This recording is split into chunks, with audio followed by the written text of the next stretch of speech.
Hi friends, welcome to the channel JV and CIV Made Simple. In this session, we are going to discuss some important topics to cover for BFM exam. यानी दोस्तों BFM के examination में आपको किन किन topic को तो करना ही करना है, तो मतलब प्रायोरिटी पे इन सभी टॉपिक को रखना है और फिर यदि आपके पास समय बचता है तब आपको जो बाकी के टॉपिक है उसको कवर करना है। अब आप पूछेंगे कि किस बेसिस पे मैं बता रहा हूँ। देखिए, पिछले जो 3 से 4 एग्जामिनेशन हुए हैं BFM के, तो मैंने प्रॉपरली क्वेश्चन को एनालाइज किया है और फिर मैं आपको बता रहा हूँ कि जो टॉपिक मैं आपको बताने वाला हूँ पहले आप प्रायोरिटी पे रखिए कि उसको जरूर कर लें और फिर उसके बाद जो बचे हुए टॉपिक है उसको करें। ऐसा नहीं कि बाकी टॉपिक को छोड़ना है, बिल्कुल मैं ऐसा नहीं कर रहा हूँ, क्योंकि IIBF का एग्जामिनेशन अनप्रिडिक्टेबल है। क्या पता इस बार जो है जो नहीं पूछा है उससे पूछ ले, ठीक है, कोई मैं गारंटी नहीं लेता हूँ, लेकिन हाँ ये ज़्यादा चांसेस हैं कि रिपीटेशन होने का, कंसेप्ट रिपीटेशन होने का, टॉपिक रिपीटेशन होने का। तो आप जब टॉपिक को पढ़ेंगे तो उससे रिलेटेड जितना भी पॉसिबल क्वेश्चंस है उसको करेंगे, राइट। तो ये चीज़ है। चलिए दोस्तों, बिना समय बर्बाद किए शुरुआत करते हैं हम लोग पहले यूनिट के साथ। पहला यूनिट है आपका exchange rate and forex business, ठीक है। तो इसमें सबसे पहले आप क्या करेंगे ना कि ये जो एक्सचेंज रेट मैकेनिज्म है, तो जब मैं एक्सचेंज रेट मैकेनिज्म की बात कर रहा हूँ तो बेसिकली हम बात कर रहे हैं क्रॉस रेट के बारे में, ठीक है। क्रॉस रेट को अच्छे से पढ़िए और भी जितने भी टॉपिक दे रखे हैं इस चीज़ से चाहिए। देखिए, आप यदि 1.4 को पढ़ने जाएंगे ना तो इसमें आपको 3 से 4 पेजेज मिलेंगे, राइट। तो इसके अंदर जितने भी टॉपिक दे रखे हैं उसको अच्छे से पढ़िए। स्पेशली मैं आपको फोकस कर रहा हूँ क्रॉस रेट पर, क्योंकि क्रॉस रेट से न्यूमेरिकल बराबर पूछा जाता है। उसके बाद दोस्तों आपको जो नेक्स्ट टॉपिक पढ़ना है वो है foreign exchange dealing room operation, और इसमें जो आपका इंटीग्रेटेड ट्रेजरी का जो फंक्शन दे रखा है इन्होंने, इंटीग्रेटेड ट्रेजरी का function, please go through that, क्योंकि सवाल डायरेक्टली पूछा जाता है कि which of the following is not a function of integrated treasury. तो आपको पता होना चाहिए ना कि कौन सा फंक्शन है। उसके बाद दोस्तों मैं आपको बोलूंगा कि आप डेरिवेटिव प्रोडक्ट को तो पूरा पढ़ के जाइए, बहुत इंपॉर्टेंट टॉपिक है। इसके अंदर जितने भी हमारे आर्बिट्रेज है, कैपिटल एडिक्वेसी, ठीक है, IRS, जितने भी तरह के स्पेकुलेशन क्या होता है, एवरीथिंग इज वेरी इंपॉर्टेंट। ये हमारा इक्विटी स्वैप, बेसिक स्वैप, ठीक है, ये सब के सब बहुत इंपॉर्टेंट है। उसके बाद दोस्तों अब आपके बुक पे ना RBI फेडाई का गाइडलाइंस दे रखा है, बहुत एक पेज आप खोलिएगा, उसके अंदर बहुत सारा पॉइंट्स दे रखे हैं, जैसे कि आपका NTP कितना होना चाहिए। NTP जानते हैं ना, नॉर्मल ट्रांजिट पीरियड होता है। साइड बिल के लिए कितना होना चाहिए, यूजांस बिल के लिए कितना होना चाहिए, फिर अर्ली रीरा, मतलब जो आपका बुलेट पॉइंट टाइप के फॉर्मेट में दे रखा है कि ये इसमें इतना दिन, इसमें इतना दिन, इसमें इतना दिन, इसको तो एकदम कंठस्थ याद करके जाइए, ठीक है। तो ऑप्शन नंबर ये 1.7 टॉपिक को अच्छे से देखिए, RBI और फेडाई का गाइडलाइन दे रखा है इन्होंने। और फिर उसके बाद आता है हमारा सबसे लास्ट में आता है वो है हमारा फॉरेन एक्सचेंज कॉन्ट्रैक्ट, राइट। तो देखिए, ये जो हमारा फॉरेन एक्सचेंज अर्थमेटिक है, कंसेप्ट एंड एग्जांपल सबसे इंपॉर्टेंट है। इससे दोस्तों केस स्टडी आता है। डायरेक्टली आपको मैं बता दूं कि जितना आपके बुक में ना 5 से I think 7 to 8 case studies है, यही आपको इसको निश्चित रूप से अच्छे से करना है। और इसके साथ साथ दोस्तों जो बुक के एंड में जो क्वेश्चन दे रखा है उसको अच्छे से करना है, राइट, क्योंकि इससे इस 5, 7 से 8 केस स्टडी से एक केस स्टडी तो जरूर पूछेगा, भले ही क्वेश्चन घुमा फिरा के पूछे, लेकिन कंसेप्ट वही रहेगा। इसीलिए मैं कह रहा हूं कि आपके बुक में जो कंसेप्ट एंड एग्जांपल दे रखा है, मैंने एक वीडियो भी बना रखा है जिसमें मैंने एक केस स्टडी को समझाया है। तो लिंक डिस्क्रिप्शन में मैं आपको लिंक प्रोवाइड कर देता हूं उस वीडियो का, आप उसे जाकर देखें। और मैकमिलन का जो अनसॉल्व प्रॉब्लम है उसका भी एक्सप्लेनेशन का मेरा एक वीडियो अवेलेबल है यूट्यूब चैनल पर, जिसका आप लाभ उठा सकते हैं चीज़ों को क्लियर करने के लिए। तो दोस्तों आपने देखा कि ये चारों के चारों सब्जेक्ट टॉपिक बहुत इंपॉर्टेंट है। और हमारा जो क्रैश कोर्स है, हमारा जो 2 मंथ का कोर्स है CIB का, अभी मैं फोकस इसमें यही कर रहा हूं कि जो मेन टॉपिक है उससे रिलेटेड आपको मैं कंटेंट प्रोवाइड करूं डेली बेसिस पर, उससे रिलेटेड आपको शाम में MCQs करवाऊं, ताकि ये जो मेन टॉपिक है ना उसको पहले आप कवर कर लें। और बाकी जो हमारे पास, तो अभी हमारे पास लगभग 2.5 मंथ्स के आसपास है, ठीक है, आगामी CIB के एग्जामिनेशन के लिए। तो सबसे पहले मैं क्या करूंगा, इस क्रैश कोर्स के अंदर आपको जो हाईलाइटेड टॉपिक है उससे रिलेटेड कंटेंट प्रोवाइड करूंगा, डेली बेसिस पे थ्योरी MCQs प्रोवाइड करूंगा। और उसके बाद दोस्तों उससे रिलेटेड आपको क्विजेस करवा दूंगा। और फाइनली जब हमारा सारा टॉपिक कंप्लीट हो जाएगा, सारा हाईलाइटेड टॉपिक कंप्लीट हो जाएगा, उसके बाद जो बाकी के टॉपिक है हम लोग उसको कवर करेंगे, ताकि जो इंपॉर्टेंट टॉपिक है उस पर हमारा ज़्यादा फोकस रहे और बाकी जो टॉपिक है उस पर कम भी फोकस होगा तो चलेगा। चलिए, तो होपफुली आपको समझ में आ गया कि यूनिट 1 में क्या क्या चीज़ आपको कवर करनी है। आगे हम लोग यूनिट 2 की आगे बढ़ते हैं। यूनिट 2 आप जानते ही होंगे, ये टॉपिक का नाम है लिबरलाइज रेमिटेंस स्कीम। तो इसमें देखिए दोस्तों, इसमें सबसे पहला चीज़ जो आप पढ़ के जाइए वो है कौन कौन सा परमिसेबल रेमिटेंस होता है, कौन कौन सा नॉन परमिसेबल रेमिटेंस होता है एलआरएस के अंदर, वेरी वेरी इंपॉर्टेंट, ठीक है। अच्छा, तो उसके अंदर आप स्केड्यूल 1 को पढ़ेंगे, you must go through the schedule 1, ठीक है। स्केड्यूल 1 के अंदर हमारे नॉन परमिसिबल रेमिटेंस लिखे गए, यानी प्रोहिबिटेड रेमिटेंस लिखे गए हैं। अच्छा, उसके बाद जो टॉपिक आपको देखना है दोस्तों वो है आपका कौन कौन सा पेमेंट है एक्सपोर्ट पे, जितना भी तरह का नॉन परमिसिबल पे रेमिटेंस है, सब का सब आप एक बार अच्छे से देख लीजिए।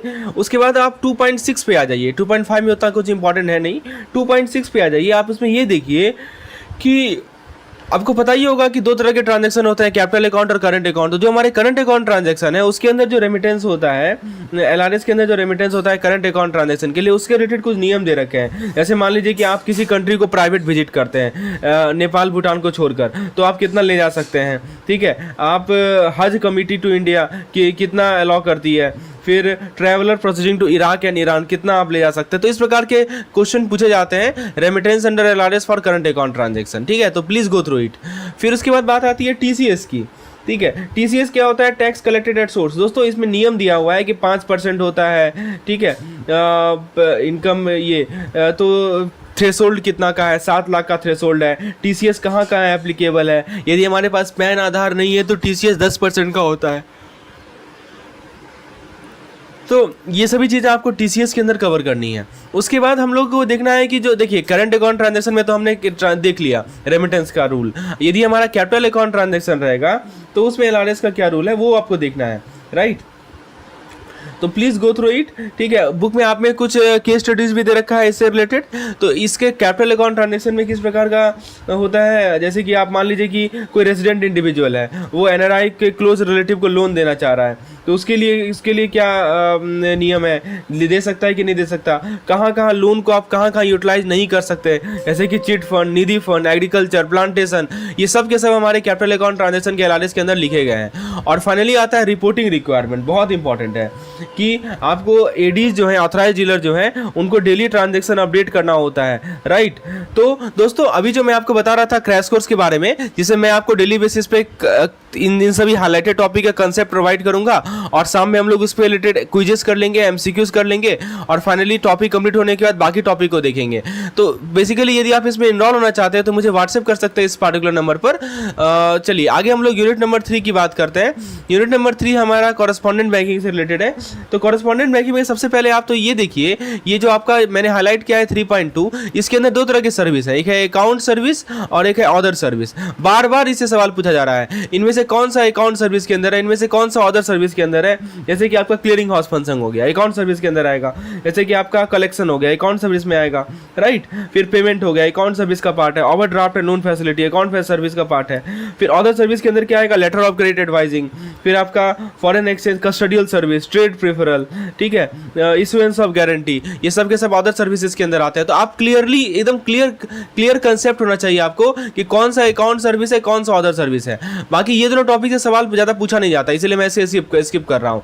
हाँ, फिर जो सवाल वाला टॉपिक है वो 3.6 नंबर यूनिट है, और इसमें आप अच्छे से देखिए दोस्तों, इसमें एक केस स्टडी दिया हुआ है। मैं आपको बता दूं कि 3 केस स्टडी दिए हुए हैं आपकी बुक में, और ये तीनों केस स्टडी बहुत इंपॉर्टेंट है। मैंने एक वीडियो भी बनाया है 3 important case study from unit number 3, ठीक है। तो आपसे रिक्वेस्ट है कि प्लीज़ आप उस वीडियो को देखें, डिस्क्रिप्शन में मैंने वीडियो का लिंक प्रोवाइड किया हूँ, ठीक है। उस केस स्टडी को देखें, और जो मैं आपको 3 केस स्टडी के बारे में बता रहा हूँ ना, क्या है बेसिकली, क्या क्या नियम है, क्या नियम रखा गया है, what are the rules and regulations, so everything you have to go through, right. तो ये आपको देखना है, रिपेट्रिएशन के रिगार्डिंग नियम देखना है, ठीक है, कि रेजिडेंट जो है अकाउंट को ऑपरेट कर सकते हैं पावर ऑफ अटॉर्नी पे या नहीं कर सकते। फिर आप जब 3.6 में आएंगे तो वहाँ पे आपको आरएफसी अकाउंट मिलेगा। आरएफसी क्या होता है, resident foreign currency account, returning NRI के लिए, उसके लिए क्या नियम है, प्लीज़ गो थ्रू दैट।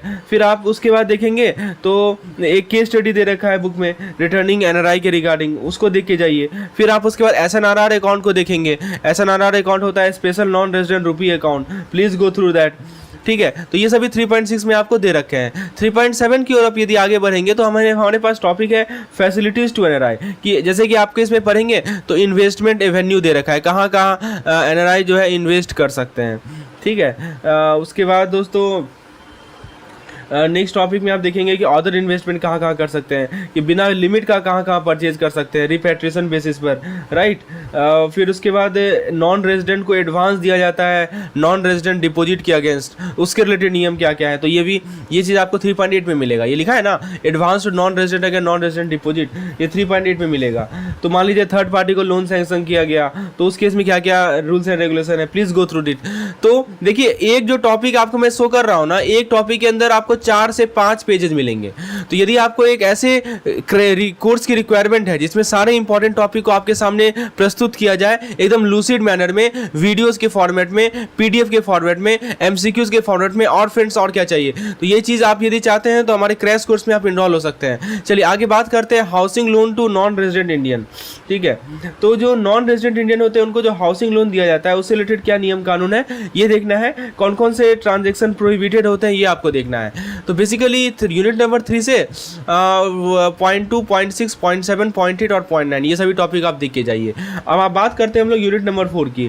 तो यूनिट नंबर 4 में दोस्तों सबसे पहले तो आप इंट्रोडक्शन में जब जाएंगे ना, तो आप देखेंगे कि यूसीपी के बारे में जो हिस्ट्री दे रखा है इन्होंने। तो हिस्ट्री में जैसे आप देखेंगे कि यूसीपी 400, यूसीपी 300, यूसीपी 200 ऐसे करके दे रखा है। तो स्पेशली मैं कहूँगा कि यूसीपी का जो 400 सीरीज है जो कि 1983 में आया था, प्लीज गो थ्रू दैट, क्योंकि सवाल पिछले बार आया था इनमें से कौन सा यूसीपी 400 का प्रोविजन नहीं है, ऐसा करके सवाल आया था। ठीक है, तो प्लीज गो थ्रू दैट। उसके बाद दोस्तों 4.3 नंबर यूनिट में है types of letter of credit. इसमें स्पेशली मैं आपको कहूंगा कि जो हमारा इररिवोकेबल लेटर ऑफ क्रेडिट होता है उसको देखिए, उससे रिलेटेड क्या नियम है वो देखिए, और रिवोकेबल क्या होता है वो देखिए। फिर उसके बाद आपको मैं कहूँगा कि जो आपका रेड क्लाउज एलसी है ये भी हमारा इसी का पार्ट है, red clause LC, green clause LC, please go through that. ठीक है, अच्छा, और एक और चीज़ मैं आपको बताऊंगा दोस्तों, बहुत इंपॉर्टेंट है। बुक में आप देखेंगे ना, इस MT-700 के बारे में बताया जा रहा है। MT-700 में क्या होता है दोस्तों, स्पेशली ये लागू तब होता है जब हमारा ये स्विफ्ट का मैसेज होता है, ठीक है, कि लेटर ऑफ क्रेडिट का जो इन्फॉर्मेशन है वो स्विफ्ट MT-700 के माध्यम से ट्रांसमिट किया जाता है। किसको? एक्सपोर्टर बैंक को। ठीक है, तो खासकर नेगोशिएबल एलसी में होता है, नेगोशिएशन एलसी में होता है ये। Please go through that. ये MT-700 है क्या, everything I have explain in our videos lecture clearly, right. So topic 4.3 से इतना चीज़ आप करिए, बहुत इंपॉर्टेंट है एग्जामिनेशन ऑफ डॉक्यूमेंट। उसके बाद बात आती है कि हमारी जो लेटर ऑफ क्रेडिट के जो ऑपरेशन होते हैं वो कैसे होते हैं, इसमें कौन कौन से पार्टीज इन्वॉल्व होते हैं। देखिए, पूरा लंबा चौड़ा नहीं पूछेगा, आपसे एक पार्ट से पूछ लेगा कि जैसे डॉक्यूमेंट का एग्जामिनेशन हुआ, कौन कौन करता है, कितने दिन का समय होता है, इसीलिए मैंने इसे हाईलाइट किया है कि आप ऑपरेशन को भी एक बार ध्यान से देख लें। फिर यूसीपीडीसी का जो आर्टिकल है, राइट, तो उससे सवाल बनता है। जैसे कि आप यूसीपीडीसी के आर्टिकल को देखेंगे, यूसीपी 600, ठीक है, तो एग्जामिनेशन कितने दिन में करना है। फिर उसके बाद नॉन डॉक्यूमेंट्री रिक्वायरमेंट कौन कौन सी होती है, कॉम्प्लाइंग प्रेजेंटेशन क्या क्या होता है, everything, right, this is given in under UCP 600। उसके बाद बात आती है liability, responsibilities and right of parties. तो ये 4.6 नंबर यूनिट में है। इसके अंदर कुछ इंपॉर्टेंट आर्टिकल्स दिए गए हैं, राइट, जैसे कि आप आर्टिकल बहुत सारे आर्टिकल दिए हुए हैं। आर्टिकल नंबर आप 18 देखेंगे, फिर आप आर्टिकल नंबर 6 देखेंगे, आर्टिकल नंबर 9 देखेंगे, राइट, आर्टिकल नंबर 16 देखेंगे। तो इसमें सभी के नियम लिखे गए कि एडवाइजिंग बैंक क्या कर सकता है, क्या नहीं कर सकता। फिर आप देखेंगे कि फिर उसके बाद आप देखेंगे कि आर्टिकल 5 में तो सभी चीज़ें इसमें बताई गई हैं, तो प्लीज़ गो थ्रू इट। उसके बाद कन्फर्मिंग बैंक का क्या रोल है, रिम्बर्सिंग बैंक का क्या रोल है, तो वही है कि जो भी पार्टीज इन्वॉल्व हैं उनका क्या लायबिलिटीज़ है, उनकी क्या रिस्पॉन्सिबिलिटीज़ है, उनके क्या राइट्स है। Everything has been covered in 4.6 number unit. उसके बाद यदि 4.7 की बात करें दोस्तों, तो 4.7 में आपको एक बार देखना है कि खासकर मैं यहाँ जो ये देखिए मैंने लिया हाईलाइट तो सब कर दिया है, लेकिन जो आपको इम्पोर्ट वाला कंडीशन होता है ना कि इम्पोर्ट डॉक्यूमेंट क्या रिक्वायरमेंट होती है, जैसे कि बिल ऑफ एंट्री की बात हो रही है, BOE की बात होती है, ये सवाल पिछले बार आया था। तो इसलिए मैं कहूँगा कि एक बार गो थ्रू हो जाइए 4.7 नंबर यूनिट से। उसके बाद बाकी के यूनिट को आप ये कर सकते हैं, प्रायोरिटी पे रखिए इनको टर्म्स को। इनको टर्म्स बहुत इंपॉर्टेंट है। इनको टर्म्स में जितने भी इनको टर्म्स है उसके मैंने ट्रिक बना रखे हैं जिसके माध्यम से आप उसको याद रख सकते हैं। वीडियो का लिंक डिस्क्रिप्शन में अवेलेबल है, ठीक है, इसको देखिए। और सबसे ज्यादा इंपॉर्टेंट है केस स्टडी। बुक में 10 केस स्टडी दे रखा है और मैंने एक वीडियो भी बनाया है, उन 10 केस स्टडी को सिंपल भाषा में आपके सामने प्रस्तुत किया हूं। तो आपसे रिक्वेस्ट है कि please go through that video का लिंक आपको डिस्क्रिप्शन सेक्शन में मिल जाएगा। चलिए आगे बात करते हैं यूनिट नंबर 5। दोस्तों यदि आपको ये हमारा प्रयास पसंद आ रहा हो, जिसमें मैंने आपको एक एक चीज समझा रहा हूं कि कि ये टॉपिक आपको पढ़ के जाना है, क्या पढ़ के जाना है, तो प्लीज़ इस वीडियो को एक लाइक बटन जरूर हिट कीजिएगा ताकि ये वीडियो और भी JIB CIB एस्पिरेंट तक पहुँचे और वो भी इस तरह के वीडियो का लाभ उठा पाए, राइट। चलिए आगे हम लोग यूनिट नंबर 5 की ओर बढ़ते हैं और यूनिट नंबर 5 में जो आपको टॉपिक देखना है वो है UCPD facilities of exporter and importer, ठीक है। तो सबसे पहले तो इसमें आपको देखना है इंट्रोडक्शन में क्या देखना है दोस्तों कि DGFT का क्या रोल है, फिर FEMA का क्या रोल है, everything you have to see here. उसके बाद दोस्तों जो हमारा 5.2 नंबर यूनिट है ना, exchange and trade control for exporter, ठीक है। तो इसको आपको देखना है, इसमें आपको IEC नंबर क्या होता है, ठीक है, कौन इशू करता है, फिर SEPC क्या है, FIEO क्या है, right, you have to go through all this thing. फिर एक्सपोर्ट डिक्लेरेशन फॉर्म क्या होता है, EDF क्या होता है, सॉफ्टेक्स क्या होता है, BEF क्या होता है, तरह तरह के फॉर्म्स हैं, राइट। तो आपको सबके बारे में जानकारी होनी चाहिए।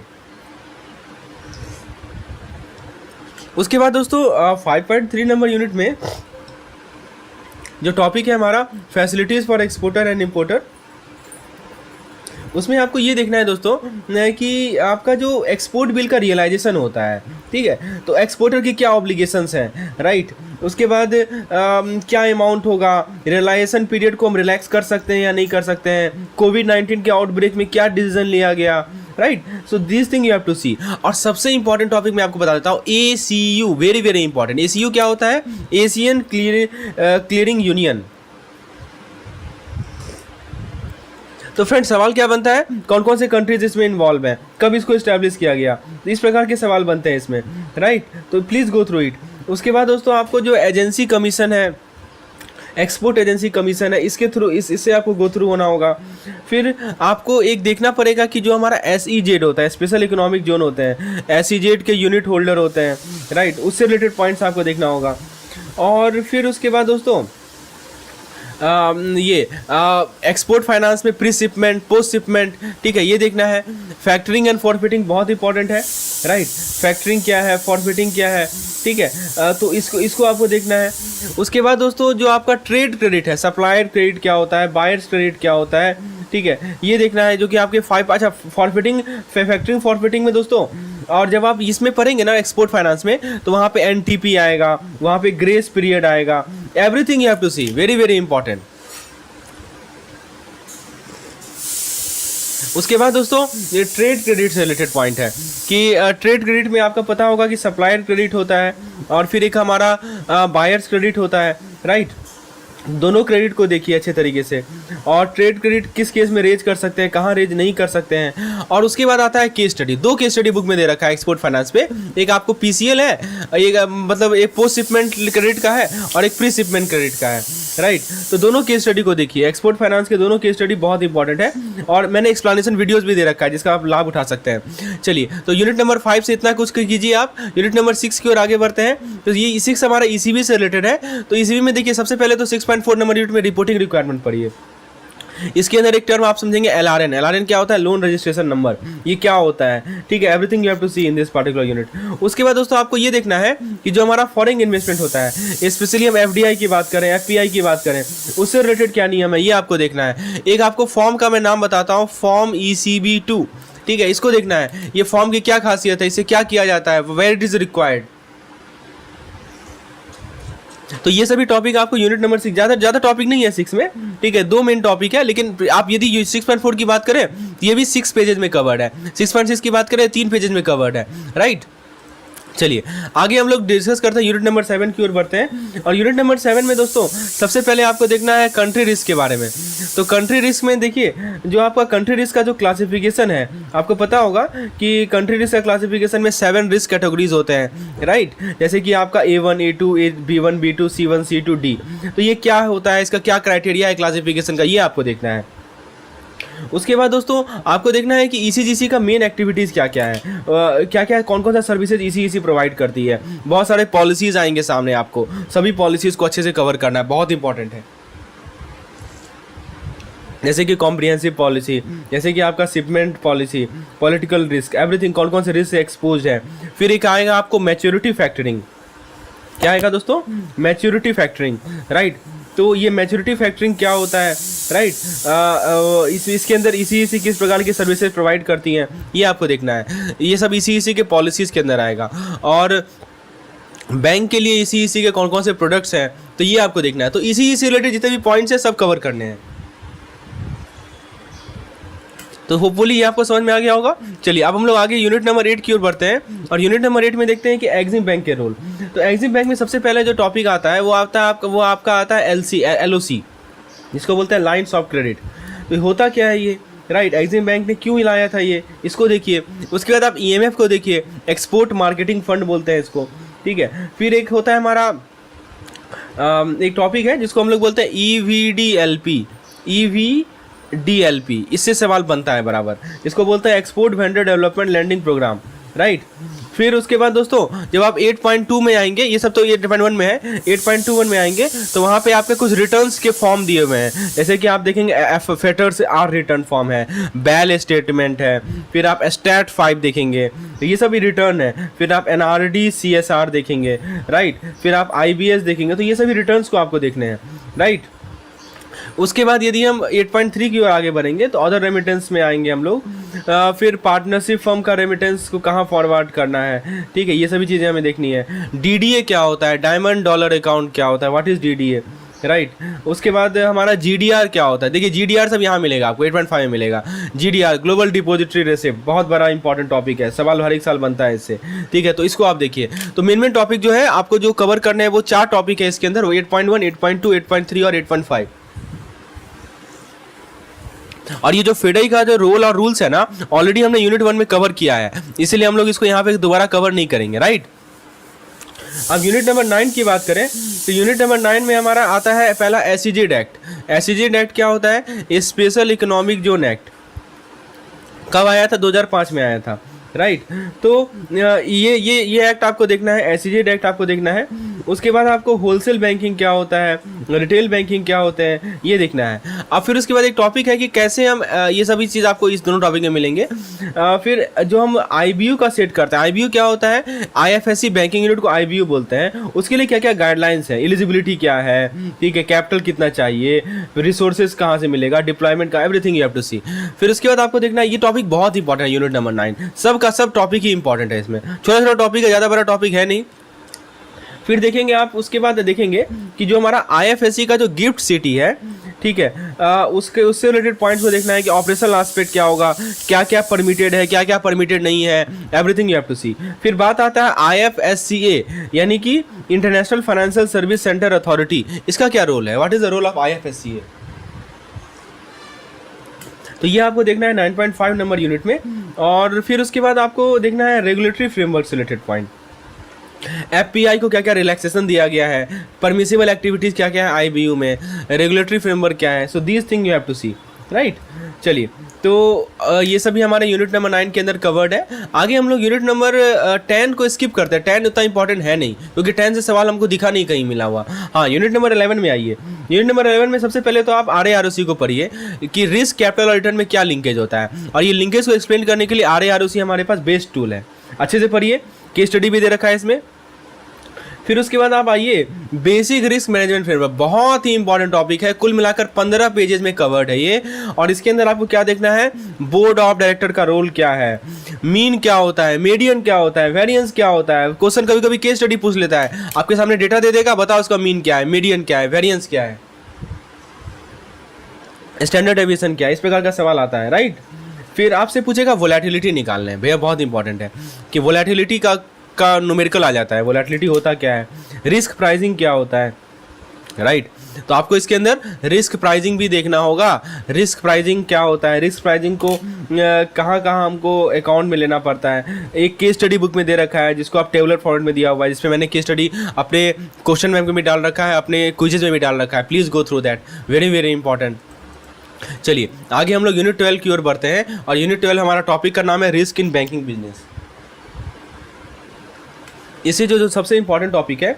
अच्छा, एक और चीज़ मैं आपको बताना भूल गया, इसके पिछला वाला टॉपिक में एक चीज़ ध्यान रखिएगा, जो हमारा मैंने बोला ना 11.4 बहुत इंपॉर्टेंट है, बहुत सबसे, इसके अंदर 5 स्टार लगा दीजिए, क्योंकि इसे बहुत सवाल बनता है। जैसे कि आप देखेंगे EWRM दिया हुआ है, पिछली बार सवाल आया था, इंटरप्राइज वाइड रिस्क मैनेजमेंट, ठीक है, इसको अच्छे से देख के जाइए। इसके इम्प्लीमेंटेशन का क्या रोल है, क्या नियम है, इसको देख के जाइए। फिर एक COSO के बारे में बताया जा रहा है। COSO क्या होता है? COSO होता है हमारा committee of sponsoring organization of the Treadway commission, ERM जिसको बोलते हैं शॉर्ट में, इंटरप्राइज रिस्क मैनेजमेंट। तो इसको देख के जाइए, बहुत इंपॉर्टेंट है। चलिए अब हम लोग आगे बढ़ते हैं और यूनिट 12 की ओर बढ़ते हैं। यूनिट 12 है हमारा रिस्क इन बैंकिंग बिजनेस। तो सबसे पहला जो टॉपिक है इसके अंदर वो हमारा, देखिए है तो सबसे पहले इंपॉर्टेंट टॉपिक 5, क्योंकि इसके अंदर सारे तरह के रिस्क को डिफाइन किया गया। Liquidity risk, operational risk, reinvestment risk. अब आपको देखिए सवाल मॉडल रिस्क है। देखिए मॉडल रिस्क क्या होता है, रीइन्वेस्टमेंट रिस्क क्या होता है, राइट, क्लाइमेट रिस्क पिछले बार पूछा गया था। तो आपको बेसिकली इस टॉपिक से रिस्क के क्लासिफिकेशन को समझना होगा। केस स्टडी आता है आपके सामने, दे देगा लंबा चौड़ा चीज़, आप पूछेगा कि बताओ इसमें कौन कौन सा रिस्क है, ऑपरेशनल रिस्क है, या हमारा बेसिक रिस्क है, या इंटरेस्ट रेट रिस्क है, या हमारा यील्ड कर्व रिस्क है, किस प्रकार का रिस्क है। समझ में आ रहा है? तो जब आप रिस्क को समझेंगे नहीं तब तक आप कैसे जवाब दे पाएंगे। अच्छा, दूसरी बात मैं ये बता दूं आपको कि देखिए ये जो बैंकिंग बुक और ट्रेडिंग बुक है ना, ये तो हमारा बेसिक है, इसके बिना आप ये समझ ही नहीं पाएंगे। इसीलिए मैंने इसको भी हाईलाइट करके रखा है, राइट, कि हमारे बैंकिंग बुक के कौन से एलिमेंट्स हैं, हमारे ट्रेडिंग बुक के कौन से एलिमेंट्स हैं। जब तक आप ये समझेंगे नहीं तो आपको बैंकिंग रिस्क समझ में ही नहीं आएगा। चीज़ें समझ में आ रही है दोस्तों? चलिए, होपफुली आपको मैं फिर से रिक्वेस्ट कर रहा हूं कि आपको यदि इस प्रकार के कंटेंट चाहिए, जो मैं आपको कंटेंट हाईलाइटेड फॉर्म में शो कर रहा हूं, यदि आपको इसका मटेरियल चाहिए, डेली बेसिस पे मेहनत किया जाएगा आप पर, आपको कंटेंट प्रोवाइड किया जाएगा, आपको उससे रिलेटेड क्विजेज करवाए जाएंगे ताकि आपका कंसेप्चुअल क्लैरिटी हो। तो हमारे क्रैश कोर्स में आप इनरोल हो सकते हैं। BFM का क्रैश कोर्स ऑलरेडी हमारा स्टार्ट हो चुका है। चलिए, विशेष जानकारी के लिए मुझे व्हाट्सएप कर सकते हैं इस पार्टिकुलर नंबर पर, नंबर आपके स्क्रीन पर शो हो रहा है। चलिए आगे बात करें हम लोग यूनिट नंबर, नेक्स्ट यूनिट जो है हमारा यूनिट नंबर 13 तो सबसे इंपॉर्टेंट यूनिट है। आप देख सकते हैं ना, बहुत सारा हाईलाइटेड टॉपिक है। सबसे पहला आप ये देखिए कि आखिर BIS आया क्यों, कब आया। BIS होता क्या है? बैंक फॉर इंटरनेशनल सेटलमेंट, ठीक है। बैसल 1 रेजीम कब से कब था, बैसल 1 रेजीम कब से कब था, जैसे कि 1988 से लेकर 1996 तक था, राइट, ये आपको देखना है। फिर आपको ये देखना है कि बैसल 2 जो आया उसमें क्या क्या चेंजेस आए, पिलर 1 क्या होता है, ठीक है, राइट। पिलर 1 के अंदर हमारा जो मिनिमम कैपिटल रिक्वायरमेंट है उसके अंदर क्या क्या आते हैं, ये आपको देखना है। फिर उसके बाद आपको देखना है कि ये सब चीज़ आपको इस टॉपिक में मिल जाएगा, इसको अच्छे से पढ़िएगा तो क्लियर हो जाएगा। हाँ, जो हमारा कैपिटल चार्ज होता है क्रेडिट रिस्क का, उसके क्या क्या नियम है, मार्केट रिस्क का कैपिटल चार्ज का क्या नियम है, राइट। इसके अंदर आप जब पढ़ेंगे तो आपको एक टॉपिक मिलेगा जिसका नाम होता है, जिसको हम लोग क्या बोलते हैं दोस्तों, that is called I think I am just okay. देखिए मार्केट रिस्क में जो आपका कैपिटल चार्ज कैलकुलेशन होता है ना, ठीक है, इसको अलाउंस बोलते हैं, vertical allowance, disallowance, sorry, vertical disallowance, horizontal disallowance, ठीक है। इससे रिलेटेड केस स्टडी बनता है। तो इसको इसीलिए मैंने इसे हाईलाइट किया है कि जो आप मार्केट रिस्क का कैपिटल चार्ज का कैलकुलेशन होता है इसको अच्छे से देखे जाइए। और ऑपरेशनल रिस्क का कैपिटल चार्ज तो हम लोग आगे भी देखेंगे, ऑपरेशनल रिस्क का एक टॉपिक ही है, उसमें देखेंगे। अच्छा, उसके बाद आता है पिलर 2 में आता है हमारा सुपरवाइजरी रिव्यू प्रोसेस, राइट। तो देखिए दोस्तों, मैं फिर से कर रहा हूँ, 3.10 को ना आप 5 बार स्टार लगा लीजिए और अच्छे से पढ़ के जाइए। वर्टिकल डिसअलाउंस, हॉरिजॉन्टल डिसअलाउंस, मैंने केस स्टडी भी करवा के रखा है आप लोग के लिए। अब फिर सुपरवाइजरी रिव्यू प्रोसेस को शॉर्ट में SRP बोलते हैं। इसके अंदर हमारे कौन कौन से इंपॉर्टेंट पिलर्स हैं, राइट, इसके अंदर कौन कौन से इंपॉर्टेंट पिलर्स हैं, पिलर 1, पिलर 2, सुपरवाइजर पिलर 1 के अंदर क्या क्या आता है, पिलर 2 के अंदर क्या क्या आता है, please go through this. Supervisor की क्या रिस्पॉन्सिबिलिटीज़ हैं, राइट। तो ये सभी चीज़ आपको 13.12 में मिलेगा, सुपरवाइजरी रिव्यू प्रोसेस में मिलेगा। उसके बाद आता है 13.15 जो कि लीवरेज रेशियो से रिलेटेड है। लीवरेज रेशियो क्या होता है, लीवरेज रेशियो कैसे कैलकुलेट किया जाता है, इससे रिलेटेड न्यूमेरिकल टॉपिक आते हैं। और फिर आता है हमारा CCP, यानी कि counter cyclic capital buffer, CCC भी बोलते हैं, होता क्या है, कितना परसेंटेज होता है, ये सभी चीज़ें आपको मिलेंगी 13.16 नंबर यूनिट में, राइट। अच्छा, 81 का, अब सुनिए एक बात मेरा और सुनिए। देखिए ये सब तो ठीक है, अब आप जब बुक के लास्ट में देखेंगे ना तो यहाँ पे अपेंडिक्स करके दिया हुआ है, जो कि आपके यहाँ पे इसमें नहीं लिखा हुआ है। इसको तो आप अच्छे से करके जाइए, क्योंकि इसके अंदर आपको पता है क्या मिलेगा कि जो आपका 81 होता है, एडिशनल टीयर 1 कैपिटल होता है, उसका एलिमेंट्स कौन कौन सा है, ठीक है, कि PNCPS है या नहीं है, स्टॉक सरप्लस है या नहीं है, PDI है या नहीं है। Please go through it, very very important, ठीक है। उसके बाद एक और चीज़ मैं बताता हूँ, हेयर कट से केस स्टडी आता है, ठीक है। हेयर कट को अच्छे से देखिए, और ये भी चीज़ आपको अपेंडिक्स में ही मिलेगा, इस बुक के लास्ट में भी दिया हुआ है, इस चैप्टर के लास्ट में दिया हुआ है। समझ में आया दोस्तों? तो 3 चीज़ आपको देखना है इस अपेंडिक्स वाले टॉप पोर्शन से। चलिए आगे हम लोग देखते हैं 14 नंबर यूनिट में, जो कि हमारा है मार्केट रिस्क। तो सबसे पहले तो आप इसमें ट्रेडिंग बुक को अच्छे से पढ़िए। मार्केट रिस्क जब आप पढ़ेंगे तो ट्रेडिंग बुक का बहुत इंपॉर्टेंट रोल होगा, क्योंकि बैंकिंग बुक से ट्रेडिंग बुक से रिलेटेड होता है ये, ठीक है। फिर आल्को को पढ़िए। जब आप ऑर्गेनाइजेशन स्ट्रक्चर में पढ़ेंगे तो आल्को का रोल आएगा, पूछा जाता है बराबर आल्को क्या होता है, एसेट लायबिलिटी मैनेजमेंट कमेटी का क्या रोल है। फिर जब आप रिस्क मेजरमेंट पे आएंगे तो इसमें सबसे पहले ड्यूरेशन का कंसेप्ट आएगा, मैक्लॉड ड्यूरेशन, केस स्टडी पूछा जाता है इससे, ठीक है। उसके बाद आप देखेंगे नेक्स्ट टॉपिक मैक्लॉड ड्यूरेशन से बहुत इंपॉर्टेंट है, इसको भी आप 10 बार स्टार लगा लीजिए, ठीक है। रिस्क मेजरमेंट टॉपिक सबसे इंपॉर्टेंट है इस टॉपिक से रिलेटेड, मार्केट रिस्क से रिलेटेड। फिर आपका सिस्टमैटिक या इंट्रिंसिक रिस्क पोर्टफोलियो कैसे रिड्यूस किया जाए, ठीक है। तो ये सभी चीज़ें हमें देखनी है। चलिए, तो 3 टॉपिक मैंने आपको यूनिट नंबर 14 से बता दिया, आप इसको प्रायोरिटी लेवल पे कवर कीजिए। आगे हम लोग यूनिट नंबर 15 पे आते हैं, जो कि है हमारा क्रेडिट रिस्क। तो देखिए, क्रेडिट रिस्क में जो सबसे इंपॉर्टेंट टॉपिक है वो है रिस्क आइडेंटिफिकेशन। तो देखिए, क्रेडिट रिस्क का भी बहुत सारा पार्ट होता है, जैसे कि आपका काउंटर पार्टी रिस्क हो गया, राइट। तो आप कैसे आइडेंटिफाई करेंगे किस प्रकार का रिस्क है, राइट। तो ये सभी चीज़ें हमें क्रेडिट रिस्क में देखनी है, how to identify the different types of risk. तो how will you identify that this is a credit risk. तो वही है रिस्क को आइडेंटिफाई करना, जो कि हमारे 15.4 में दे रखा है इन्होंने, राइट।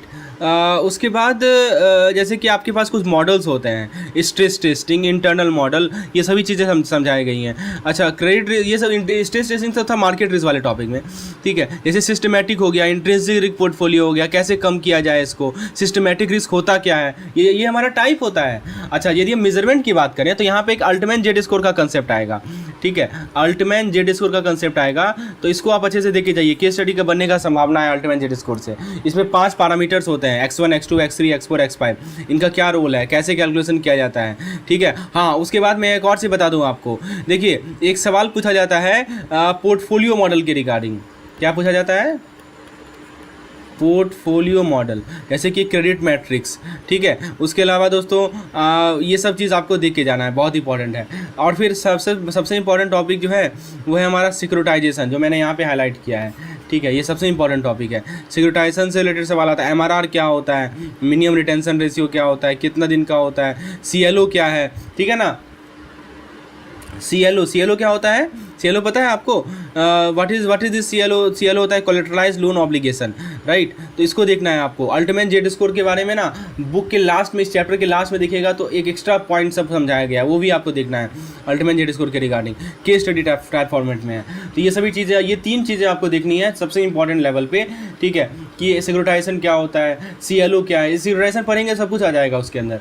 चलिए आगे हम लोग यूनिट नंबर 16 की ओर बढ़ते हैं, और इसके अंदर हम लोग ऑपरेशनल रिस्क को डिस्कस करेंगे। तो ऑपरेशनल रिस्क में सबसे पहला आता है कि क्लासिफिकेशन कैसे करेंगे इवेंट टाइप पे, ठीक है, सबसे इंपॉर्टेंट है। फिर आता है क्वालिफिकेशन। तो क्वालिफिकेशन में आपको पता होगा BIA हमारा बेसिक इंडिकेटर अप्रोच होता है, इस पर केस स्टडी बनता है, ठीक है। उसके बाद आपका इसके अलावा जो है हमारा एक AMA आता है, एडवांस मेजरमेंट अप्रोच आता है, this is an way to measure the operational risk. और इसके अंदर आपको पता होगा कि 8 बिजनेस लाइन के बारे में पता होगा, 8 बिजनेस लाइन। तो वो कौन कौन से बिजनेस लाइन है जिसको हम लोग बीटा फैक्टर बोलते हैं, राइट। तो ये बीटा फैक्टर को अच्छे से देखिए, ये सब के सब हमारे ऑपरेशनल रिस्क के क्वालिफिकेशन के अंदर दे रखे हैं। और सबसे इंपॉर्टेंट टॉपिक जो है सबसे लास्ट में आता है, वो आता है इंटीग्रेटेड रिस्क मैनेजमेंट। मतलब कि हमने जो अभी तक देखा उसमें किस प्रकार से इंटीग्रेटेड है, that is what it has been explain in 16.11। तो ये 3 टॉपिक आपको यूनिट नंबर 16 से प्रायोरिटी लेवल पे देखना है। यूनिट नंबर 17 पे यदि हम आ जाए तो लिक्विडिटी रिस्क मैनेजमेंट है। तो सबसे पहले तो आपको इसमें जो टॉपिक देखना है वो है क्या नीड है, क्या इंपॉर्टेंस है, इसके थ्योरी से रिलेटेड थ्योरी पूछा जाएगा कि कौन कौन से पॉलिसीज़ बनाए गए हैं, ठीक है। खासकर यदि हम इसमें बात करें तो सबसे पहला जो टॉपिक आता है वो आता है टॉलरेंस लेवल, ठीक है। तो टॉलरेंस, लिक्विडिटी रिस्क टॉलरेंस क्या होता है, इसको अच्छे से पढ़िए। उसके बाद दोस्तों आप एक पेज देखेंगे बुक में जिसके अंदर ना आपको कुछ रेशियोज़ दिए गए हैं, एक टेबल दिया गया है रेशियो का, सबसे इंपॉर्टेंट है। इससे तो समझ लीजिए कि हर एक साल फिक्स है क्वेश्चन, ठीक है ना। और ये हमारा इसके अंदर मिलेगा 17.7 के अंदर मिलेगा, सॉरी 17.9 के अंदर मिलेगा रेशियो। देखिए लिखा है ना रेशियो, ये जो 10 रेशियो दिया गया है ना, इसको अच्छे से देख के जाइए, बहुत इंपॉर्टेंट रेशियो है, इससे रिलेटेड सवाल ही बनता है। और मैंने केस स्टडी अपने क्वेश्चन बैंक में भी डाल रखा है। उसके बाद दोस्तों बात आती है कि रिपोर्टिंग की। हाँ, कि आप किस किस तरह का रिपोर्टिंग करेंगे। जैसे कि आपका पार्ट A1 होगा, पार्ट A2 होगा, पार्ट A3 होगा, पार्ट B होगा, पार्ट C होगा। तो इस तरह तरह के रिपोर्टिंग होते हैं, कब करने होते हैं, किसे करने होते हैं, सब का सब देखना है आपको, ठीक है ना। चलिए, तो ये 4 टॉपिक को आपको देखना है प्रायोरिटी लेवल पर हमारे लिक्विडिटी रिस्क मैनेजमेंट टॉपिक से। यदि हम यूनिट नंबर 18 की बात करें तो सबसे पहला जो टॉपिक आपको इसमें देखना है वो है LCR। तीनों टॉपिक इंपॉर्टेंट है यूनिट नंबर 18 से। LCR क्या होता है? Liquidity coverage. देखिए, इसके बारे में थोड़ा सा हमने देखा था यूनिट नंबर 13 में, थोड़ा सा देखा था, जस्ट आपको एक ओवरव्यू मिला था, लेकिन यहाँ पे आपको डिटेल में पढ़ना है। इससे केस स्टडी भी सवाल पूछा जाता है। LCR क्या होता है, इसके अंदर कौन कौन से level 1 asset, level 2 asset, level 2A asset, HQLA क्या होता है, ठीक है, केस स्टडी कैसे बनेगा, सब का सब इंपॉर्टेंट है। और में सब का सब केस स्टडी हमने क्वेश्चन बैंक में डाल रखा है, तो हमारा क्वेश्चन बैंक का भी आप लाभ उठा सकते हैं। इस तरह के क्वेश्चन को प्रैक्टिस करने के लिए, विशेष जानकारी के लिए मुझे इस नंबर पर व्हाट्सएप कर सकते हैं। चलिए, उसके बाद हमारा आता है 18.3 में, तो जो हमारा बेसल 3 का लिक्विडिटी रिटर्न्स है, ठीक है, लिक्विडिटी रिटर्न्स है, बेसल 3 का लिक्विडिटी रिटर्न है। जैसे कि आप देखेंगे, इसको शॉर्ट में हम लोग BLR बोलते हैं, basal liquidity return, right. BLR1, BLR2, BLR3, BLR4, BLR5, ठीक है, ये सब के सब लिक्विडिटी रिस्क मॉनिटरिंग टूल्स होते हैं, जिसको आपको 18.3 यूनिट में देख के जाना है। और सबसे इंपॉर्टेंट टॉपिक आता है NSFR, जिसको हम लोग बोलते हैं नेट स्टेबल फंडिंग रेशियो, 18.4 में दे रखा है। होता क्या है ये, कब से लाया गया, ठीक है, कोविड-19 के अंदर क्या हुआ, ASF क्या होता है, ASF होता है हमारा अवेलेबल स्टेबल फंड, क्या फार्मूला है NSFR का, कितना होना चाहिए, इससे रिलेटेड केस स्टडी बनता है। देखिए, एक केस स्टडी मिला जुला के बना देगा आपको, LCR और NSFR को मिला के एक केस स्टडी बना देगा। तो please I request you, if you want study material regarding any of this topic, we have a comprehensive study material in which every concept, हमने पिछले 4 से 5 साल का क्वेश्चन हमारे पास है, यानी 10 पेपर है हमारे पास, जिसको यदि आप कर लेते हैं ना, और कुछ चाहिए ही नहीं दोस्तों। और उसी बेसिस पे तो मैं आपको ये सभी चीज़ बता रहा हूँ कि ये सभी टॉपिक से सवाल बराबर बनता है। तो पहला प्रायोरिटी बनाइए कि स्मार्ट स्टडी इसी को बोलते हैं, कि आपने क्या किया कि आपने क्वेश्चन को एनालाइज किया, आपने प्रीवियस ईयर क्वेश्चन को देखा और फिर आपने एनालाइज किया कि हाँ, ये सब टॉपिक इंपॉर्टेंट है। तो स्मार्ट स्टडी यही होता है। और एक होता है हार्ड वर्क, तो हार्ड वर्क तो आप सब टॉपिक कवर कीजिए, लेकिन स्मार्ट वर्क क्या होगा,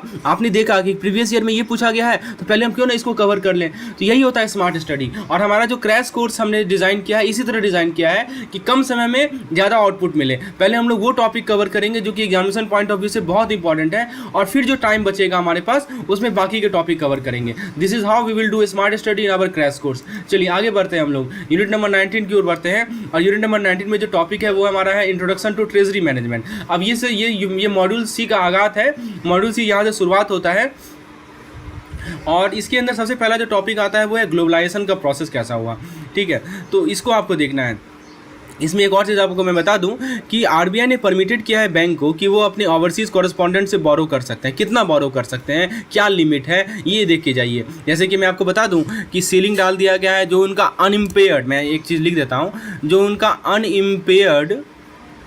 अनइम्पेयर्ड टीयर 1 कैपिटल होता है, उसका 100% का सीलिंग डाल दिया है। ये सवाल पूछा जाता है, ठीक है। अच्छा, जब मैं आपको बताता हूँ ना ऑर्गेनाइजेशन ऑफ ट्रेजरी में, देखिए इसके अंदर front office, back office, middle office, ये सब के सब ऑफिस आते हैं। इनका क्या रोल है, क्या ये काम करते हैं, ये सब के सब ऑर्गेनाइजेशन में दिए हुए हैं। फ्रंट ऑफिस, मिडिल ऑफिस, आल्को क्या होता है, ठीक है, प्लीज़ गो थ्रू इट।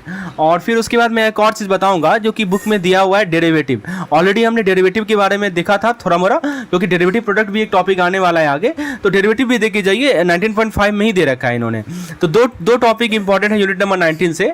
अब यूनिट नंबर 20 की बात करें दोस्तों, तो ट्रेजरी प्रोडक्ट की बात करते हैं। दोस्तों, यदि आपको क्वेश्चन प्रैक्टिस करनी है, हमारे पास 2 तरह से क्वेश्चन आप प्रैक्टिस कर सकते हैं हमारे स्टडी मटेरियल से, या तो PDF फॉर्मेट में जो कि क्वेश्चन बैंक के अंदर अवेलेबल है, एक तो है हमारा क्वेश्चन बैंक जिसके अंदर आपको PDF फॉर्मेट में सारे क्वेश्चन मिल जाएंगे, और एक है हमारे क्विजेस फॉर्मेट में। तो क्विजेस फॉर्मेट में क्या होता है कि आपको टाइम बाउंड मैनर में क्वेश्चन करवाए जाते हैं, राइट। जैसे कि आपको 15 मिनट में, जैसे कि यूनिट वाइज क्विजेज हैं, हर एक पेज से यूनिट वाइज क्विज, हर एक पेज से दोस्तों डेली क्विजेज बनाया गया है। यूनिट वाइज क्विजेज है, मॉड्यूल वाइज क्विजेज है, फुल लेंथ मॉक टेस्ट है, यानी जितना क्विजेज मैंने डाल रखा है ना, 200 से ऊपर क्विजेज है। यदि आप उतना प्रैक्टिस करते हैं ना, निश्चित रूप से कोई कोना नहीं छूटेगा आपके बुक का। क्विजेज के अंदर केस स्टडीज फॉर्मेट में क्वेश्चन है, न्यूमेरिकल फॉर्मेट में क्वेश्चन है, थ्योरेटिकल फॉर्मेट में क्वेश्चन है, सभी प्रकार के क्वेश्चन अवेलेबल है क्विजेज फॉर्मेट में। तो चाहे आपको क्वेश्चन बैंक चाहिए या क्विजेज चाहिए क्वेश्चन प्रैक्टिस करने के लिए, तो मुझे व्हाट्सएप कर सकते हैं इस पार्टिकुलर नंबर पर। सभी प्रकार के क्वेश्चन जो कि एग्जामिनेशन में पूछे जा सकते हैं सब के सब इंक्लूडेड हैं। चलिए बात करें यूनिट नंबर 20 की, जो कि है हमारा ट्रेजरी प्रोडक्ट। ट्रेजरी प्रोडक्ट में सबसे पहला जो टॉपिक आता है वो आता है money market product. Call money क्या होता है, नोटिस मनी क्या होता है, फिर हमारा अब ये सब मनी को देखना है क्या उसका टाइम ड्यूरेशन होता है। फिर आता है हमारा कैश मैनेजमेंट बिल, जिसको हम लोग CMB बोलते हैं, देख के जाइए बहुत इंपॉर्टेंट है, इससे रिलेटेड टॉपिक ही आता है। फिर हमारा CP आता है, कॉमर्शियल पेपर बोलते हैं इसको, तो इसका बायबैक, खासकर बायबैक वाला टॉपिक बहुत इंपॉर्टेंट है। कॉमर्शियल पेपर का जो बायबैक होता है ना उसको अच्छे से देखिए, ठीक है। उसके बाद हमारा एक फैसिलिटीज़ आता है जिसको हम लोग बोलते हैं SDF, स्टैंडिंग डिपॉजिट फैसिलिटी। ये क्या है, ठीक है, इसका क्या रोल है, बहुत इंपॉर्टेंट है। जो मैं बता रहा हूँ उसको अच्छे से देखिए। उसके बाद आप एक टॉपिक देखें जिसमें जो ये किस में खासकर मिलेगा आपको, ये 20.3 में मिलेगा। HTM क्या होता है, held to maturity. AFS available for sale. HFT held for trading. ये तीनों के तीनों कंसेप्ट को अच्छे से समझिए। अच्छा एक और चीज़ मैं बता दूं दोस्तों, देखिए जब आप इस टॉपिक को पढ़ेंगे ना तो एक चीज़ आपको और मिलेगा जो कि है हमारा let me recall, this is very important. एक केस स्टडी बना था इससे पिछली बार, और जो टॉपिक का मैं नाम बता रहा हूँ आपको वो है लेट मी रिकॉल जस्ट, चलिए मैं आपको आगे बताता हूँ, मुझे जैसे दिमाग में आता है मैं आपको बताता हूँ, क्योंकि ये केस स्टडी बनता है उससे, और आपकी बुक में मुझे याद आ गया शायद it is FRR, right. Okay let me recall just. आगे बढ़ते हैं, यूनिट 21 पे आते हैं। यूनिट 21 हमारा नया टॉपिक ऐड हुआ था जो कि हमारा international liquidity on date product. तो इसके अंदर खासकर ECB सबसे इंपॉर्टेंट है। आपसे पूछा जाएगा कि जो हमारा फॉरेन करेंसी डिनोमिनेटेड ECB होता है उसके अंदर जो है लायबिलिटी इक्विटी रेशियो क्या होगा, लायबिलिटी इक्विटी रेशियो क्या होता है, ऑटोमेटिक रूट क्या होता है, गवर्नमेंट रूट क्या होता है, राइट। तो प्लीज़ गो थ्रू इट। और रूपी डिनोमिनेटेड बॉन्ड, वेरी इंपॉर्टेंट, ठीक है। ये दो चीज़ आपको जैसे से देखना है, राइट। दोस्तों आपसे मैं रिक्वेस्ट करूंगा हमारा जो टेलीग्राम चैनल है प्लीज़ ज्वाइन कर लें उसे, क्योंकि दोस्तों जो टॉपिक हो सकता है कि अभी मेरे दिमाग से उतर गया, लेकिन जैसे आता है मैं टेलीग्राम चैनल पे पोस्ट कर देता हूं कि हाँ ये टॉपिक इंपॉर्टेंट है, ऐसे सवाल बनता है। तो आपको फ्रीली सारा कंटेंट मिलता है टेलीग्राम चैनल पर, डेली आप क्विज अटेम्प्ट कर सकते हैं फ्रीली, राइट। तो टेलीग्राम चैनल का लिंक चाहिए तो डिस्क्रिप्शन सेक्शन में जाइए, या मुझे व्हाट्सएप भी कर सकते हैं, मैं आपको टेलीग्राम चैनल का लिंक प्रोवाइड करूँगा। आगे हम लोग यूनिट नंबर 22 की ओर आगे बढ़ते हैं और हम लोग बात करते हैं फंडिंग एंड रेगुलेटिंग आस्पेक्ट की। देखिए इसके अंदर दो टॉपिक है, सबसे इंपॉर्टेंट है रिजर्व एसेट में CRR और SLR को अच्छे से पढ़िए, ठीक है। इसके अंदर हमारा NDS, मैं एक टॉपिक बताता हूं आपको जिसको नाम है NDS, ठीक है। NDS क्या होता है, नेगोशिएटेड डीलिंग सिस्टम होता है, अच्छे से पढ़ के जाइए। इसके रिलेटेड सारा NDS OM क्या होता है, फिर आपको एक टॉपिक मिलेगा FX क्लियर, ये क्या होता है, CCIL का क्या रोल है FX क्लियर में, ये सब के सब चीज़ मिलेंगे, और LAF भी आपको देखना है। तो ये दो टॉपिक आपको अच्छे से देख के जाना है, CRR SLR और liquidity adjustment facility, unit number 22 से। यूनिट 23 हमारा ट्रेजरी रिस्क मैनेजमेंट, और इसके अंदर जो आपको सबसे पहले टॉपिक देखना है वो है supervisory and control of treasury. जैसे कि आप कुछ लिमिट के बारे में पढ़ेंगे, जैसे कि स्टॉप लॉस लिमिट क्या होता है, राइट। फिर उसके बाद दोस्तों स्टॉप लॉस लिमिट को देखना है, VAR का कंसेप्ट देखना है, वैल्यू एट रिस्क, ठीक है, इससे रिलेटेड न्यूमेरिकल बनेगा। DVP क्या होता है, देखिए यहाँ ये VAR आपको यहाँ मिलेगा, रिस्क मेजरमेंट में मिलेगा VAR। अच्छा DVP क्या होता है, डिलीवरी वर्सेस पेमेंट क्या होता है, ठीक है, इसको अच्छे से देख के जाइए। और एक टॉपिक है जिसको हम लोग बोलते हैं आपका बैंक एक्सपोजर लिमिट फिक्स करती है। तो कितना एक्सपोजर लिमिट है किस केस में, इंडिविजुअल वाले केस में कितना है, RBI ने कितना सीलिंग डाल रखा है टोटल बिजनेस का इंडिविजुअल ब्रोकर के लिए, ये सब के सब आपको इसके अंदर मिलेंगे, राइट, 23.3 के अंदर मिलेंगे। तो please go through it. Unit number 24 है हमारा derivative product, right. Derivative product बहुत इंपॉर्टेंट टॉपिक है, खासकर जो मैं आपको 3 टॉपिक नीचे का बता रहा हूँ ना, ये टॉपिक बहुत इंपॉर्टेंट है, ठीक है। और इसी में आपको एक केस स्टडी भी बनता है, FRS बोलते हैं उसको, फॉरवर्ड रेट स्वैप, ठीक है। तो देखिए सबसे पहले इसमें ATM क्या होता है, OTM क्या होता है, ITM क्या होता है, ठीक है, ये सब चीज़ देखना है। इन ATM होता है at the money, in the out of money, ठीक है, ये सभी चीज़ें आपको कवर करनी है। ऑप्शंस से रिलेटेड पॉइंट्स देखने हैं, केस स्टडी बनता है यहाँ से। फिर आपको ARR देखना है, ठीक है। फिर उसके बाद दोस्तों फॉरवर्ड रेट एग्रीमेंट, हाँ यही मैं बोल रहा था, FRA बोलते हैं, फॉरवर्ड रेट एग्रीमेंट, बहुत इंपॉर्टेंट टॉपिक है, इसको तो अच्छे से देख के जाइए कि फॉरवर्ड रेट एग्रीमेंट में आपको बोल देगा कि 6/12, इसका क्या मतलब है, ठीक है। इस पर केस स्टडी आया था और केस स्टडी मैंने करवा भी रखा है अपने क्वेश्चन बैंक में, तो please go through it. FRA बहुत इंपॉर्टेंट टॉपिक है। उसके बाद दोस्तों जो नेक्स्ट टॉपिक है वो है इससे रिलेटेड जो इंपॉर्टेंट है वो ISDA, ठीक है, ISDA अच्छे से देखिए, ठीक है। ISDA मास्टर एग्रीमेंट से रिलेटेड सवाल बनता है। ये मास्टर एग्रीमेंट क्या क्या कवर करता है, मैं आपको फुल फॉर्म बता देता हूँ। International swap and derivative association बोलते हैं, बहुत इंपॉर्टेंट टॉपिक है, यूनिट नंबर 24 से, और ये आपको 24.5 नंबर यूनिट में मिलेगा। इंटरेस्ट रेट, करेंसी स्वैप, ये सब के सब डेरिवेटिव प्रोडक्ट होते हैं, एक एक चीज़ को आपको अच्छे से क्लियर करना है। चलिए यूनिट नंबर 25 की ओर आगे बढ़ते हैं और हम लोग पढ़ेंगे treasury and asset liability management. सबसे पहला टॉपिक है वो मार्केट मेकर कौन कौन होते हैं इसमें, ठीक है, commercial bank, stand loan primary dealer, SPDs जिसको बोलते हैं। फिर ये सभी चीज़ देखना है। ट्रेजरी का क्या रोल है ALM में, और क्रेडिट रिस्क और क्रेडिट डेरिवेटिव, CLO मैंने बोला था ना आपको, पहले भी बताया था, एक्चुअली ये रिपीट हो रहा है। जब आप क्रेडिट डेरिवेटिव पढ़ने जाएंगे ना, इसके अंदर बहुत सारा आपको टूल्स मिलेगा, CLO मिलेगा, ठीक है, और भी बहुत सारे टूल्स मिलेंगे। तो ये ऑलरेडी हमने कवर किया था क्रेडिट रिस्क वाले टॉपिक में, फिर से एक बार रिपीटेड है ये वाला टॉपिक। यूनिट नंबर 26 की ओर बढ़े तो हमारा component of asset and liability है। इससे तो एक केस स्टडी फिक्स है, बैंक बैलेंस शीट को अच्छे से पढ़ना है आपको, कौन कौन से कंपोनेंट, एसेट पार्ट में क्या है, लायबिलिटीज पार्ट में क्या है, सोर्स ऑफ फंड क्या होता है, एप्लीकेशन ऑफ फंड क्या होता है, पूछा जाएगा सवाल, which of the following is not a source of fund, which of the following is not an application of fund. तो ये आपको अच्छे से देख के जाना है।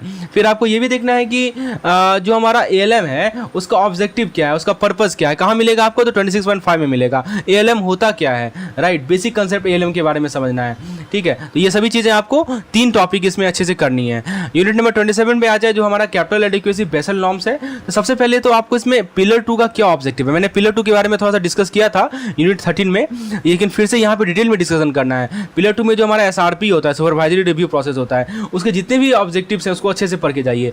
ICAAP बहुत इंपॉर्टेंट है, इसको अच्छे से करके जाइए। ICAAP में बैंक क्या क्या इंश्योर करती है, इसके अंदर बहुत सारे पॉइंट्स दे रखे हैं, प्लीज़ गो थ्रू इट, ठीक है। उसके बाद दोस्तों जो नेक्स्ट टॉपिक है वो आपको मैं बता देता हूँ। हाँ देखिए, जो हमारा बोर्ड और सीनियर मैनेजमेंट होते हैं वो क्या क्या चीज़ ऑब्जर्व करेंगे, राइट। फिर उसके बाद आपको ये भी देखना है कि बोर्ड ऑफ डायरेक्टर का क्या रोल है, ठीक है। फिर ICAP के जो डॉक्यूमेंट है उसके अंदर कौन कौन से सेक्शंस हैं, ये सब चीज़ हैं। एग्जीक्यूटिव समरी क्या होता है, देखिए कहने का मतलब कि ये 2 टॉपिक ना कम से कम 15 पेज में कवर्ड है और बहुत इंपॉर्टेंट है। एक एक लाइन से आपको गो थ्रू होना पड़ेगा, एक एक लाइन को अच्छे से समझना पड़ेगा, ठीक है। पिलर 3 में आ जाइए तो आप पहले देखिए कि मार्केट डिसिप्लिन का कौन कौन सा डिस्क्लोजर है, गाइडिंग प्रिंसिपल क्या है। देखिए गाइडिंग प्रिंसिपल सबसे इंपॉर्टेंट है, वेरी वेरी इंपॉर्टेंट, 10 बार स्टार मार्क लगा लीजिए। और आपको मैं बता देता हूं कि 5 प्रिंसिपल आपके बुक में दिए गए हैं, इसको तो आप रट के जाइए, आपके फिंगर टिप्स पे 5 प्रिंसिपल होना चाहिए।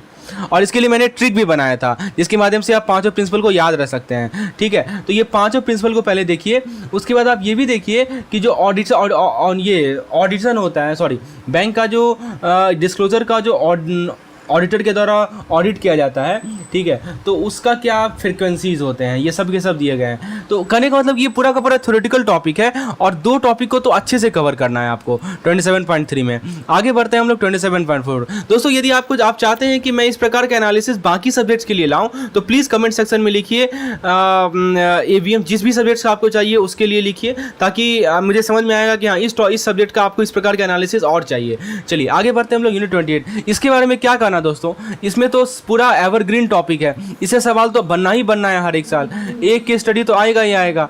तो इसमें मैं कुछ नहीं कहूँगा, दोनों टॉपिक को अच्छे से पढ़ के जाइए। एसेट क्लासिफिकेशन में आउट ऑफ ऑर्डर क्या होता है, कंसोर्टियम मैनेजमेंट में एडवांस का क्या नियम है, ठीक है, ये एवरग्रीन टॉपिक है, एक एक लाइन से आपको फेमिलियर होना पड़ेगा। और आपके बैंकिंग पॉइंट ऑफ व्यू से भी ये टॉपिक बहुत इंपॉर्टेंट है, खासकर वो लोग जो क्रेडिट डिपार्टमेंट में काम करते हैं, राइट। तो इसके बारे में तो मैं कुछ कहूँगा ही नहीं, और बहुत ही इंटरेस्टिंग टॉपिक भी है, ठीक है। तो इसको तो एक एक लाइन को आपको कवर करना है। लॉस एसेट क्या होता है, स्टैंडर्ड एसेट क्या होता है, ठीक है, फिर हमारा स्टैंडर्ड एसेट, उसके बाद सब स्टैंडर्ड एसेट क्या होता है, प्रोविजनिंग कवरेज रेशियो क्या है, PCR क्या है, ठीक है, SMA में कब आएगा, SMA 2 में कब आएगा, CRILC का क्या रोल है, ठीक है। तो ये सब चीज़, तो इसमें तो मैं कुछ कहूँगा नहीं, सबका सब एक एक लाइन से आपको गो थ्रू होना पड़ेगा। 2 ही टॉपिक ही है और सबका सब इंपॉर्टेंट है। हाँ, यूनिट 29 की यदि हम बात करें तो लिक्विडिटी मैनेजमेंट टॉपिक है। तो सबसे पहले तो आप लिक्विडिटी रिस्क के टाइप से गो थ्रू हो जाइए। लिक्विडिटी रिस्क होता क्या है, कितने तरह के लिक्विडिटी रिस्क होते हैं, किस किस कारण से लिक्विडिटी रिस्क आता है। फिर आप बात आती है कि कैसे मेजर किया जाता है। दो अप्रोच आपको पता होगा, स्टॉक अप्रोच और एक होता है फ्लो अप्रोच। इसके अंदर आपको कुछ रेशियोज मिलेंगे, सब का सब रेशियो रट लीजिए, 10 रेशियो दिया गया है, सब का सब रेशियो इंपॉर्टेंट है। एक रेशियो हमने आपको बताया था ना, यूनिट 18 में ही बताया था, मिलता जुलता रेशियो है, ठीक है, अच्छे से रट लीजिए इसको। और फ्लो रेशियो भी आपको देखना ही पड़ेगा, फ्लो मेथड भी देखना ही पड़ेगा, और केस स्टडी तो बनेगा ही बनेगा इससे, ठीक है। तो यूनिट 29 को देख के जाइए। यूनिट 30 में जो आपको टॉपिक देखना है वो है इंटरेस्ट रेट रिस्क मैनेजमेंट। तो इंटरेस्ट रेट रिस्क मैनेजमेंट में आपको क्या देखना है दोस्तों, तो आपको एनआईआई पे क्या इंपैक्ट पड़ेगा, एनआईआई से रिलेटेड केस स्टडी बनेगा, ठीक है। आपको दे देगा 4 चीज़ दे देगा, saving bank account, current account, और 2 तरह का और अकाउंट दे देगा। पूछेगा कि इसमें इंटरेस्ट रेट में इतना चेंज हुआ, इसमें इतना चेंज हुआ, इसमें इतना चेंज हुआ, बताओ एनआईआई पे क्या इंपैक्ट पड़ेगा। तो इस प्रकार का सवाल बनता है। तो आपको बेसिक कंसेप्ट क्लियर करना, आपको ये देखना है कि कौन से ये किस प्रकार के जो आपके ये प्रोडक्ट्स हैं उसमें इंटरेस्ट रेट का इफेक्ट। आप जैसे करंट अकाउंट है, करंट अकाउंट में इंटरेस्ट रेट का कोई मतलब ही नहीं है, लेकिन सेविंग अकाउंट में मतलब है, ठीक है। फिर बात करते हैं हम लोग मेजरमेंट की। तो इंटरेस्ट रेट रिस्क को मेजर करने के लिए हमारे पास कौन कौन से टूल्स हैं। आपको RAROC को अच्छे से देखना है, आपको प्रॉफिट प्लानिंग को अच्छे से देखना है, ठीक है। एक्चुअली यूनिट 31 में है, यूनिट 30 की हम बात कर रहे हैं। तो ये फिर RBI का क्या गाइडलाइन है इंटरेस्ट रेट रिस्क मैनेजमेंट का, कैसे हम लोग इंटरेस्ट रेट रिस्क को मेजरमेंट करते हैं, बेसिक रिस्क क्या होता है, यील्ड रिस्क क्या होता है, ठीक है, यील्ड कर्व रिस्क क्या होता है। और RAROC और प्रॉफिट प्लानिंग बहुत इंपॉर्टेंट है। इसके अंदर आपको economic capital, RAROC, profit planning, ये सब के सब टॉपिक देखे जाने हैं। तो फ्रेंड्स होपफुली मैंने जस्टिस किया है आपके साथ, सारे टॉपिक के इंपॉर्टेंट टॉपिक आपको बताए हैं। आप चाहते हैं कि इस प्रकार के एनालिसिस और भी सब्जेक्ट्स के लिए मैं लाऊं, तो कमेंट सेक्शन में लिखिए उस सब्जेक्ट का नाम जिसके लिए आप एनालिसिस चाहते हैं। और यदि आपको लेसन पसंद आया हो, चीज़ें क्लियर हुई हो, एक लाइक जरूर कीजिएगा और भी लोगों के साथ वीडियो शेयर कीजिएगा। और यदि आप हमारे क्रैश कोर्स में इनरोल होना चाहते हैं, जिसमें मैं जितने भी हाईलाइटेड टॉपिक हैं उसको मैं अच्छे से समझाऊंगा, अच्छे से हम लोग क्लियर करेंगे, तो मुझे व्हाट्सएप कर सकते हैं इस नंबर पर। धन्यवाद।